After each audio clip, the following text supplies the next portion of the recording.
మహా కుంభమేళాకి వెళ్లిన ప్రతి ఒక్కరూ అక్కడి నుంచి గంగాజలం తెచ్చుకుంటారు.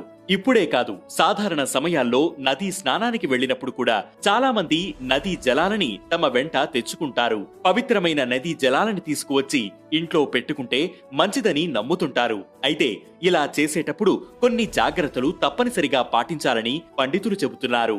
ఆ జలాల్ని ఎలా పడితే అలా ఉపయోగించకూడదు. చాలా మంది ఒక ప్లాస్టిక్ బాటిల్లో నదీ జలాల్ని తీసుకువచ్చి అలాగే ఉంచేస్తారు. అయితే ఇంటికి తీసుకుని రాగానే బాటిల్లోని జలాల్ని ఇత్తడి, కంచు, రాగి వంటి పాత్రల్లో పోసి మాత్రమే నిల్వ చేయాలి. ఇక ఆ తర్వాత గంగాజలం ఉన్న పాత్రను కూడా ఎక్కడ పడితే అక్కడ పెట్టకూడదు. ప్రత్యేకంగా ఒక ప్రదేశంలో ఉంచాలి. శుభ్రంగా స్నానం చేసిన తర్వాత మాత్రమే గంగాజలాల్ని తాకాలి. ఇంటిని శుభ్రం చేసుకున్నాక గంగా జలాన్ని ఇల్లంతా చల్లాలి. అలా చేయడం వల్ల ఇంట్లో ఉన్న నెగటివ్ ఎనర్జీ అంతా పోయి పాజిటివ్ ఎనర్జీ నెలకొంటుందట.